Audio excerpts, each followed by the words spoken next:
Alright, so for full disclosure, this is a sponsored video by More Fun Studios, but one I think you'll find surprisingly interesting. Several years ago, this spectacular parkour sequence went viral across the internet, and I remember being so completely blown away by it at the time. It's hard enough animating one person so well, but to do so with multiple people and integrate it seamlessly with 3D backgrounds?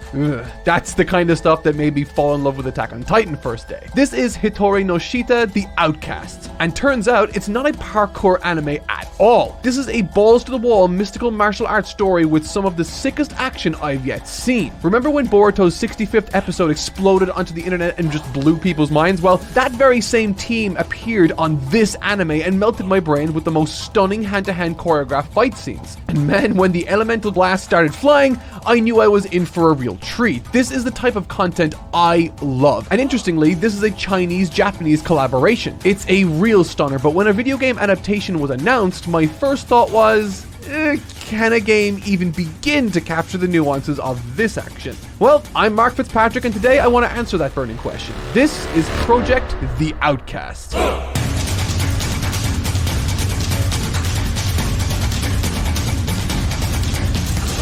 From that intro alone, it's hard to not feel exceptionally optimistic about that question. But before diving into the action itself, I want to rewind a bit to the parts of this game that aren't action heavy. While The Outcast absolutely soars with its martial arts sequencing, it's the atmosphere of its downtime, the moments of horror that ooze with atmosphere, that I think make it a compelling series. And from looking at the first reveal trailer, it doesn't seem to be lacking in that regard. The lighting in this horror sequence is stunning.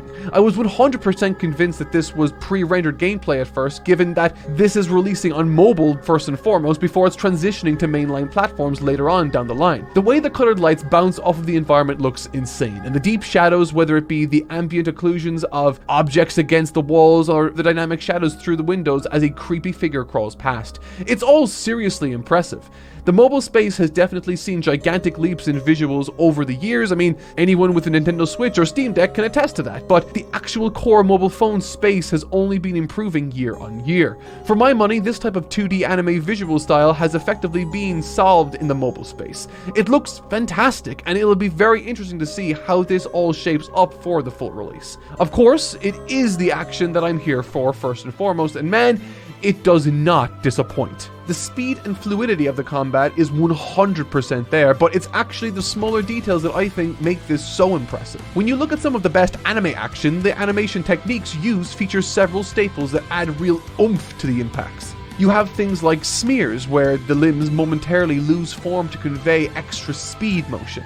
You have impact effects, those sort of smoky wind flourishes you often see. And of course, you can't forget the actual pivotal gestures of the characters to sell the movement. It's awesome to go frame by frame through this trailer and actually see all of these techniques put into practice. Dynamically smearing a 3D model is certainly not the easiest thing in the world, but I really like the way they're achieving it here alongside the per object motion blur. The little camera shakes with each impact doing a great job of tricking your brain about the insanity of these blows, but well, I don't think I can emphasize enough just how impressive this actual animation work is underneath all that. It turns out the team at More Fun Studios fully motion captured huge chunks of the gameplay with legitimate martial artists, which they then took and sped up, refined, and baked into the results you can now see on screen. It's a really interesting approach for a stylized anime game, especially in an era where trying to emulate the modulated frame rate of traditional 2D anime has become a new trend. It's very much an intentional decision though, and one I think is essential given the series' huge emphasis on fluidity. So much so, in fact, that the team have created a collaboration that honors Bruce Lee. In particular, his be water philosophy, which technically he took from Buddhist philosophy, but we're going to forget about that. Empty your mind. Be formless, shapeless, like water. When you put water into a cup, it becomes the cup. You put water into a bottle, it becomes the bottle. You put it in a teapot, it becomes the teapot.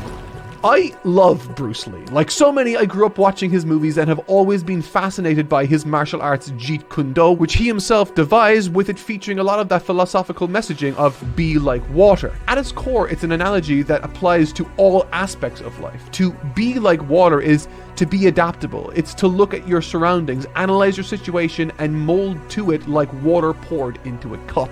Of course, that's a bit of a narrow surface level reading, but it's an impactful one, and one that ultimately defined his martial arts. He didn't want his students to learn pre-arranged patterns of a specific martial arts type over and over. He wanted them to have a vast knowledge and to be adaptable, to be fluid and ever-changing. And you can really feel the creator's love and respect for this pouring out onto this trailer. And even when it kicks back into gameplay with its larger-than-life chi blasts, the key philosophies can still be found underneath.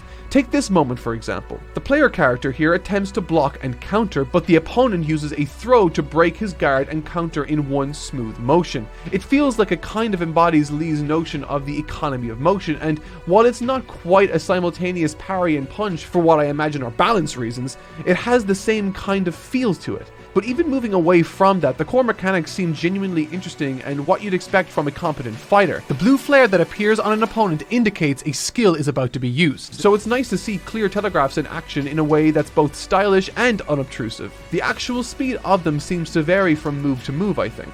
Like the one at the start of this trailer is kind of slow, but some of the others are clearly going to require some insane reaction time if you're going to have any chance of evading or countering. One thing I was initially concerned about was whether a more grounded fighter like this could feel slow if an opponent keeps trying to maintain distance in a large arena. So it's nice to also see flashy gap closers included, especially with them flowing smoothly into grabs and combos. And of course, like any good fighter, if you've got a special meter building, that move better be goddamn cool, and boy, does it deliver.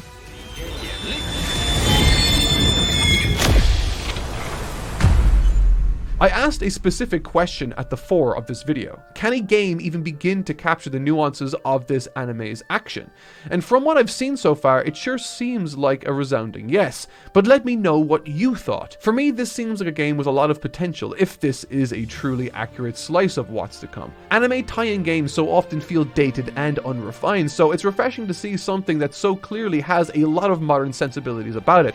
The visual design, the mocapped action, there's a premium feel to it that I hope it lives up to upon release. From looking at the UI, it's interesting to see a radial menu pop up for the skills, so I'll be curious to see how much variety there is from character to character upon release. There's a good chunk of different action styles to pull from based on the characters in the show, so my hope is that they feel distinct both mechanically and visually. Given PvP is a pretty major component of the game's design, I'll be very interested to see what the player base comes up with upon launch. I know any dev can tell you that they can never account for the insanity players are capable of coming up with. So fingers crossed More Fun Studios can stay on top of things and keep the game well balanced as they release more and more fun updates. I mentioned it earlier, but I think it bears repeating. It really is just mind-blowing how far the mobile space has come over the past few years. To see content like this and understand that it's evolved to the point that it can be released on both mainline consoles and mobile without issue is kinda nuts for someone like me who's used to playing, I don't know, Snake on a mobile phone. If you're curious to check these trailers out without me yapping over them, I'll leave the links to them in the description. Gaming's not really something I've typically delved into much on this channel, but it's a medium I'm excited about and maybe something you can look forward to in the future. But for now, I want to say thanks once again to More Fun Studios for sponsoring the coverage of this game, and thank you so much for watching.